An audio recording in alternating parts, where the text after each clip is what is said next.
I need a fat girl, fat girl. Hey, Papa Crooks, hold on there a minute. Brethren, you sing the wrong tune, you know. It's a fatty boom boom. Oh. Well, this is not no Jackanori. This is a true story. This beautiful mom says she can angle me. But I'm ready. Good afternoon, listeners, and a big welcome to our special guest, Papa Crooks. Good afternoon, everybody. Thanks for tuning in if you are tuned in. And it's my pleasure being here right now. Yeah, good. Yeah, it's really lovely having you. Now, Papa Crooks, you've had this long love affair with reggae music. Yep. Where did it start? I started probably as I left school, really. Growing up in and around South London and often visiting Brixton and listening to this new music that you didn't really hear on radio, you know, and I kind of was enthralled by it then, you know. And then when I got a job and I was able to buy music, being close to Brixton was an easy place because you were surrounded by record shops. And What type of music did you used to buy back in those days, those early days? The early days would I'd be influenced by my brothers because they was older than me, you know, so they'd have all the latest pop songs, you know. And in them days you could listen to a chart on a Sunday night, which would be the top 50 or whatever in the charts. Yeah, I remember those days. And you can actually go to a little place called Woolworth. I'm showing my age a bit here. But you could actually go to Woolworth and buy a little 7-inch single or even a 12-inch single, you know. And it would be 99p or 79 pence. Maybe the price of a download today, but you'd actually have the vinyl. Yeah. And it was like buying a piece of clothing to me. You know, you had to have the vinyl. Okay. What was your first? What record did you buy first? My first big, you know, like on a soul level would be I bought a 12-inch, kind of a disco 45, 12-inch back in the day. Would be by The Emotions, and that was a big song called Flowers. Yeah. And then my first reggae disco 45 would have been out of Brixton Market, and that would have been 15, 16, 17, a girl group, and they done a rendition of Just My Imagination, and that was called Girls' Imagination. Yeah. I remember like it was yesterday. Yeah. I remember those tunes. Taking me back. Yeah, so my love was, you know, I was always into music, and the people I was surrounded, my friends, my missus, you know, we was banging to the music and the club scene, and so. So, what was your first reggae interest? First reggae interest, really, from a club point of view, would have been that every soul club you went to back in the day would always finish with a couple of Lovers Rock. So, you know, you'd have a soul version of, you know, I don't know, the Manhattans or something. And then 2 weeks later, there'd be a reggae version of that song. So the last two dances of the night, or songs of the night, would always be a little rubber-dub affair. And you could always, and that's where the Lovers Rock kind of came in for me. Yeah. And it was a British thing. So, you know, when I started to buy me Lovers Rock, as in the Louisa Marxes and the 6th Street and all them kind of, you know, it was just there. So it was, you'd listen to radio stations and you'd be able to pick up on what's new from the UK.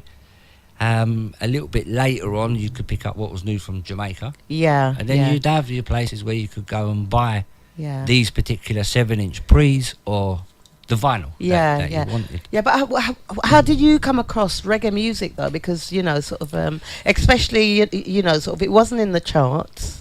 No. You know, it wasn't on popular radio stations like, you know, back in the day that, you know, you listened to, you know, sort of like Capitol or you know, all those big names. No, that's true. I mean, the early experience for me would have been actually listening to ska, you know, and that might be at a fairground. That might be around the Dodgems or around the Walkser.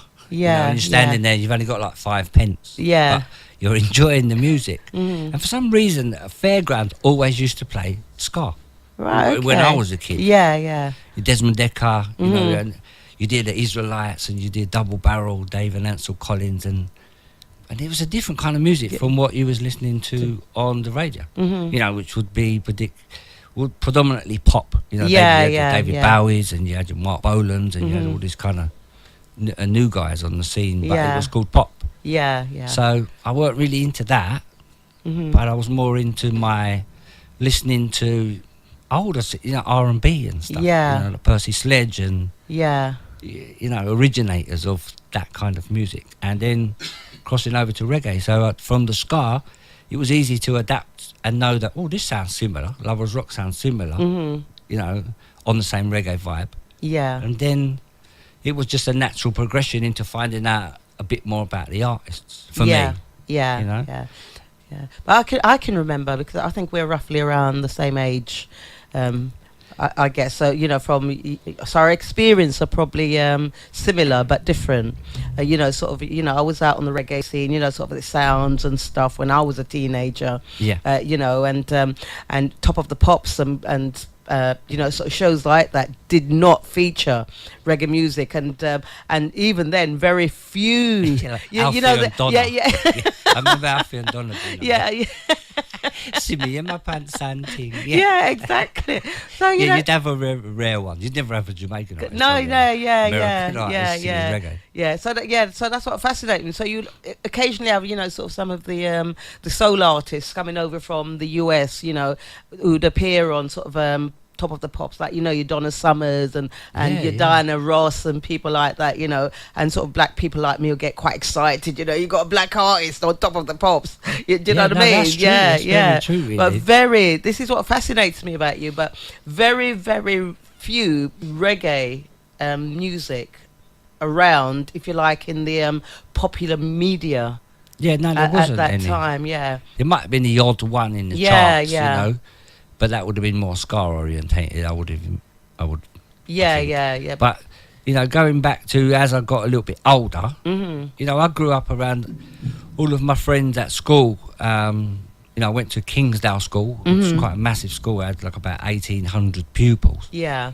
And I was into sports, so a lot of my friends were black guys. You know, they was good at football, athletics, basketball, and all that. And you kind of go home with them after school, and their mum's playing a little bit of music, and you're thinking, what's that music like? It sound different. That's Studio One. I didn't know it was Studio One. Yeah.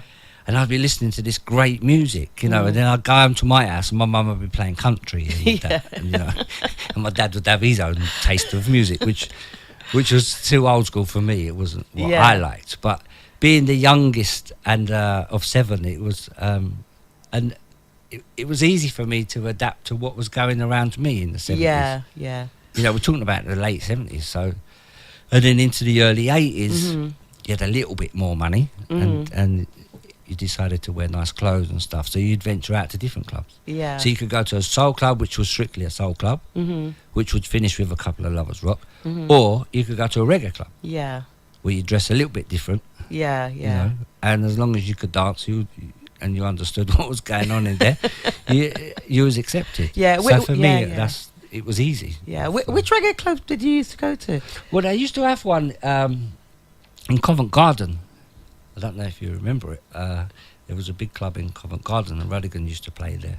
And then he used to play up in Dean Street and Gossips. And oh yeah, I remember Gossips. Yeah. So I would, one week I'd go soul club, next week I'd go to reggae club. It depends who I was going with. I didn't drive then.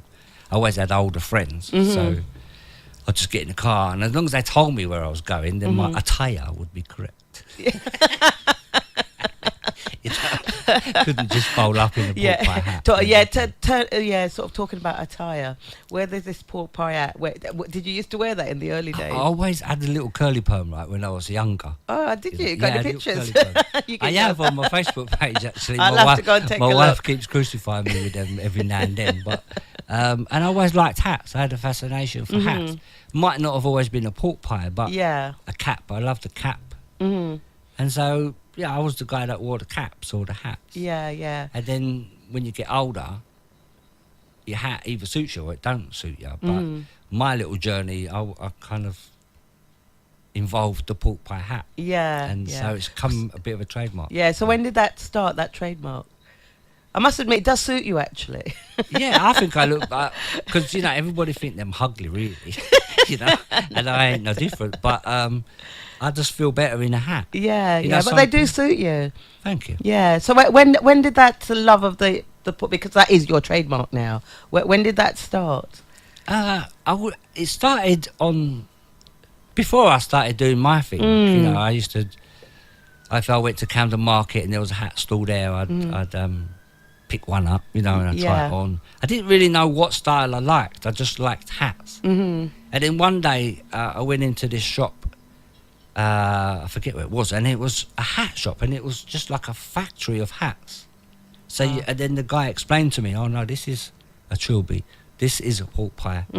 This is something else. This is, you know." And so I realised they all had different names. They might have looked the same, but the one that I like is a pork pie. Right. Okay. So, yeah. And that's where it all began then. And that's, and it kind of. I used to watch a lot of Jamaican artists, and they'd always have a hat. Yeah. Might not have been the pork pie, but a lot of, you know, Gregory used to like a hat. And most Jamaican artists used to wear hats. Yeah, so. yeah, they certainly did.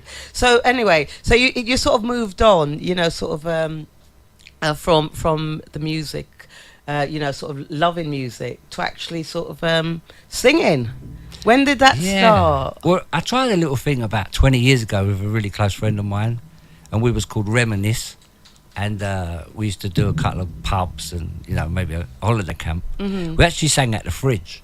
And, oh, did you? Yeah, we sang at the Fridge in Brixton and Dingwalls in Camden. Oh, my God, I used to go to Dingwalls as well. And for me, it was massive. You know, a little white guy, my mate was black, so we wasn't singing anything offensive. It was just more like UB40 kind of stuff. And the people liked it, you know, whether it was a black crowd or a white crowd, it didn't matter. Yeah, because we wasn't being offensive and we was just having fun with it. But obviously 20 years ago, no one had a phone and no one had a camera phone. And unless there was someone in there that was important, you was never ever going to get discovered. And then, you know, it wasn't the be-all and end-all for me because my kids was growing up and they needed direction in what they was doing, you know, and so you had a little bit of fun with it, and then you put it to the back. Yeah. You put it to the background and carry on being a dad.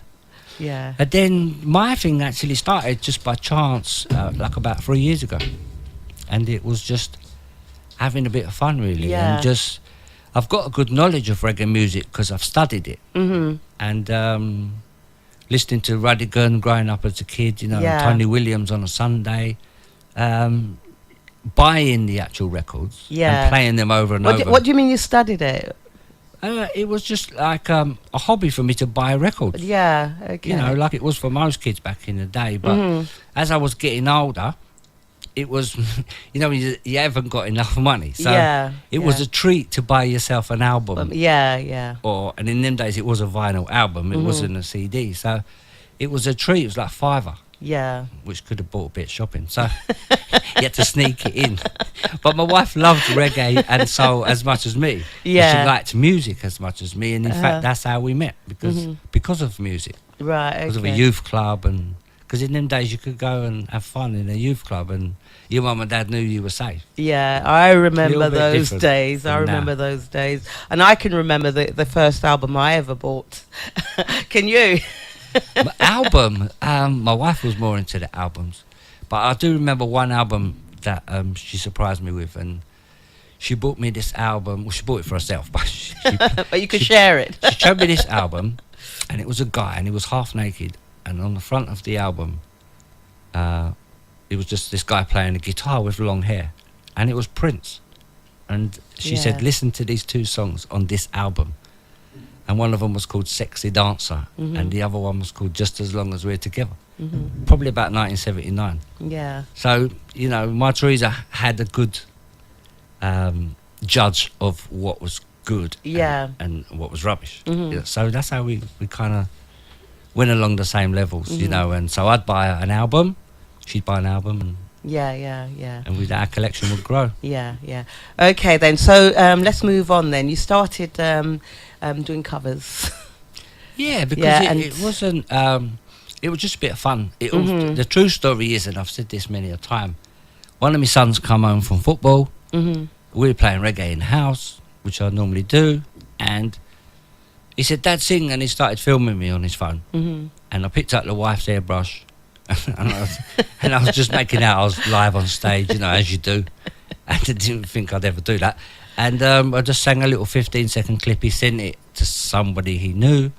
Next minute, he gets a message, oh, your dad's quite good, make him do another one, do another one. So every week I was doing another little 15-second clip of anybody that I loved. Yeah. As in, you know, Sugar Minor, Dennis Brown, Freddie McGregor, Frankie Paul. It could be anything that I could remember. And so I do a little 15-second clip. And then it started to get a bit of a growth. And then people said, well, your dad has to get his own page. Yeah. And I can remember saying to my eldest daughter, Charlie, look, I ain't got time for that, babe, you know. Yeah. I've got to go work. I've got to pay the bills, pay the rent, buy the Sainsbury's and, you know. Yeah. As everyone does. So which was the first one that was sort of well known, that got you noticed, that got you? Trying to think now. I mean, a big one that went mad for me was the Jacure one that I done. Oh, right, okay. Jacure, When I Find That Girl. Mm-hmm. Yeah. That one went mad. I done a little bit dancing. That was in my little daughter's bedroom. Yeah. I can see that. I watched that video. It was Put great. on the white shirt and my son actually filmed me doing that one. Yeah. Okay. But I heard that song and I thought, I just love this. This Jacure is massive. Oh, yeah, I know. And you met him, didn't you? And then I actually got to meet him on the strength of doing that video. Oh, wow. And, you know, that was... Yeah. Because you don't expect that. Yeah. You're in your house, you know, just doing it to yourself and your son. Yeah. And you're expecting people from just down the road to see it. Mm-hmm. And not people in Jamaica or America or anywhere else. But, you know, I can't thank people enough because the love they've shown me back has made me continue to do this. Yeah. And has now brought me to actually make songs of my own. Yeah, and it's a great honour. And we're going to listen to one of them now. Thank you. Yeah, which is One Away Woman. Selector Culture, you got that one for us? Yeah, I'm here. I'm ready. You ready? Ready, yeah, I'm ready. Right. You ready, Papa Crook? I'm always ready. I'm always ready.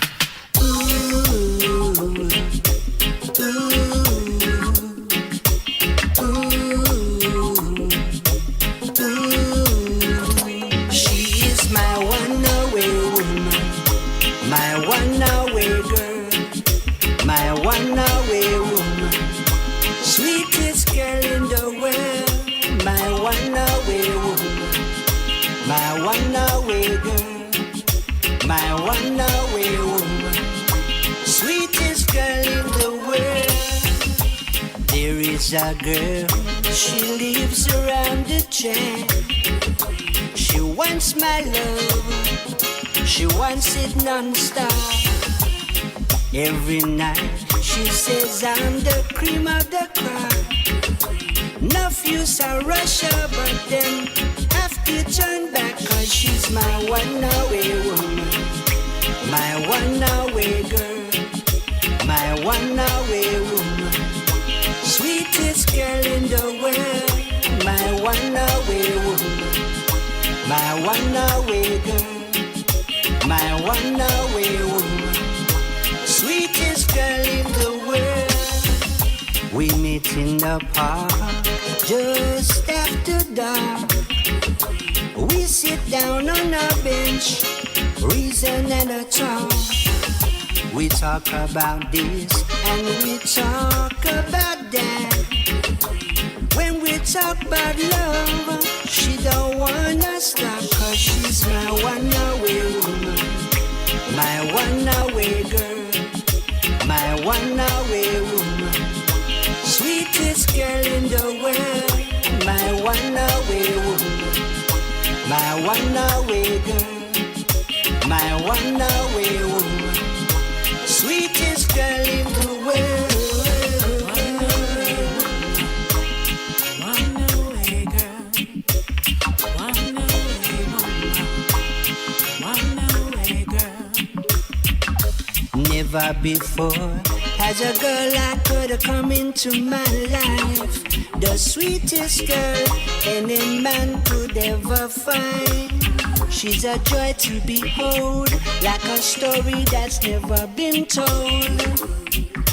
I couldn't ask for more.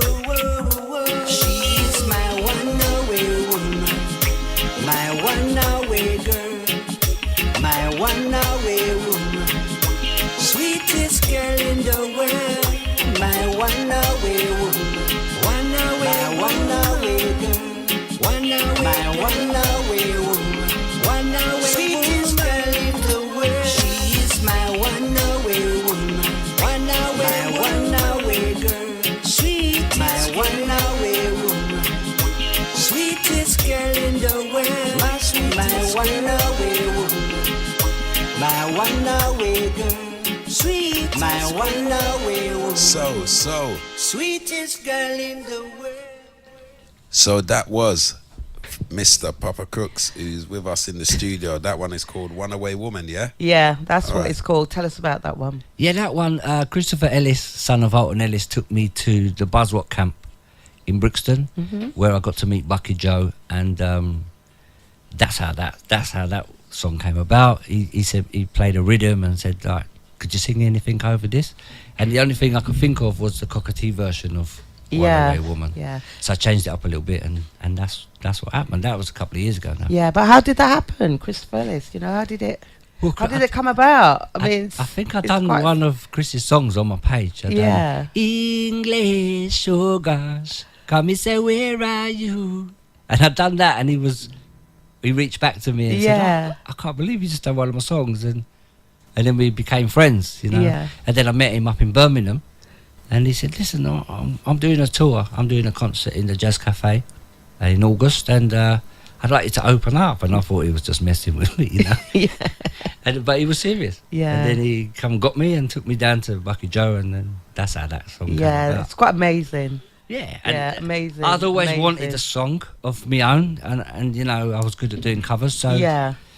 that one came about, and it wasn't an exact cover, because if you listen to the cockatoo version, it's completely different. Different, you know, yeah, and yeah. I love that version anyway. But to have a song of your own was just Yeah, for me it was amazing. Yeah, brilliant. Anyway, we're going to listen to your second tune, Tugging, yeah? But we're going to listen to that. Yeah, and this one is an original song. Yeah, so- yeah. There she goes, there she goes, there she goes, sweet baby, there she goes. I know it's not the right thing to say, but I'm gonna tell you anyway. And maybe I should feel disgrace when I wish that I was in his place. I asked you once if you'd be with me. You told me I'd have to wait and see. Then you said you loved me as a brother. But girl, I need to be your lover. Tugging at the strings to your heart. Tugging at the strings to your heart. I don't want life to keep us apart. Tugging at the strings to your heart. Now when I wake up and you're not here with me, I realize it's not reality. I know our love could never mean nothing, because you're wearing my best friend's ring. But I dream about you every day, and I wish that I could find a way for you and me to just be together. My love for you is gonna last forever. Tugging at the strings to your heart. tugging at the strings to your heart, yeah. 'Cause I don't want life to keep us apart. Tugging at the strings to your heart. I keep tugging, baby. I'm just tugging, tugging, baby. I keep on tugging. I keep tugging, baby. I'm just tugging, tugging, baby. I keep on tugging. I keep tugging, baby. Just one smile, just one look. What does it take to get you hooked? One smile, one strings to your finger, you'll be hooked. There you go, a track entitled Tuggins. Mr. Papa Crooks, the vibes nice. Nice and lovely, blessed love in the studio with Angie Ray, myself, Selector Culture. Papa Crooks interview. So if you're locked on the east, west, north or south of the UK, of the world, blessed love and welcome on board. Whoa, whoa. 'Cause I don't want life to keep us apart. So time is ticking and we want to get the interview in its entirety. So I'm going to hand over back to Angie Ray and Papa Crooks to take up the interview. Yeah, nice tune. Now tell me about that one. Yeah, that one was actually written as a poem by a very good friend of my wife and myself and the family. Her name is Mandy Gandy, so I got a big up Mandy Gandy. And yeah, she wrote some poems and I converted that particular poem into the song. Mm-hmm. Wow. And yeah, that's the tugging. It's all about tugging. But yeah, that's one of my biggest videos on YouTube. It was about last year. Mm-hmm. So it took a little while to catch on. But I think after I'd done other things, people said, "Oh, what else has he done? Let's have a look." And then we've done a nice video for it. I thought that was a really nice video. I was telling you, sort of some bits of it where you know, sort of in the scene where the lady disappears. I thought that was really quite clever. Yeah, really clever. That was done by some good friends of mine, a guy called Dazzler. Yeah. And his beautiful partner Janine. Yeah. They've been a big help on my journey so far. You know, they look after a reggae, which is something that got me onto a stage. Yeah, you know, first ever singing in front of people. Yeah, for a long time, and yeah, they're good friends of mine. Yeah, okay. All right then, brilliant. We're going to move on now to, we know you got this recent collaboration with the Tipperary. Yes, Mr. Tipperary. Yeah, who everybody knows is sort of, you know, culture and myself business partner at Lockdown Radio UK. You know, sort of, how did that come about? Well, you know, I can remember 30 years ago, driving home in the van in the summer and listening, "Hello, darling, hello, good looking," you know, and I knew every word of the song. So Tipper was always a hero of mine. Mm-hmm. And then we actually come across each other at a show that he did in a jazz cafe, and then we met up on the Jamrock cruise, and we exchanged numbers, and I just phoned him last year. Yeah. And said, "Look, do you want to do a collaboration? Can we do a collaboration?" And thinking he'd say, "No." You know? And the next minute he said, "Well, why? What do you want to do?" And I said, "I think we should do like a Cole Malcolm classic." And he said, "Why?" And I said, "Because on this particular song, the video I done on my page, I got over 500,000 views on. Don't ask me why, I don't know why, but I did." Yeah, because people liked it. And this is it. Yeah, people liked it. Yeah, shall we take a listen? Have a little listen. Yeah. What we're going to do, we're going to listen to Papa Crooks. Yeah. Doing it. This is, he took me to Peter Hallingall's stable and I voiced this first. Yes. And then Tipper come and put the magic on after. So okay. So let's listen of your voice. How it all went down. Yeah, good.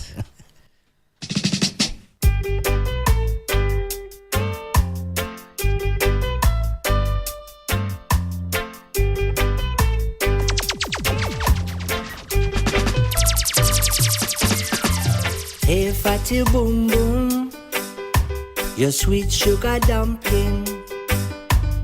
Hey, fatty boom boom, let me tell you something. Now, not because you're so big and fat, don't believe I'm afraid of that. Self-praise is no recommendation. I'm the king for creation. Hey, fatty boom boom, your sweet sugar dumpling. Hey, fatty boom boom, This one is a bombshell. let me tell you something. I coulda look like a mouse on a $1 bread. I wouldn't stop try till I drop down dead. Never let your big size fool you. The cooler day you feel cool. You.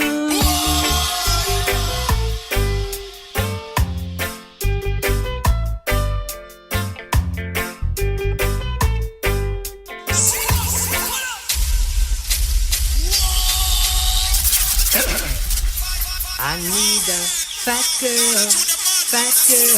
Hey, Papa Crook, hold on there a minute. Brethren, you sing the wrong tune, you know. It's a fatty boom boom. Well, this is not no jackanori. This is a true story. This beautiful mom can say she can anger me, but I'm ready.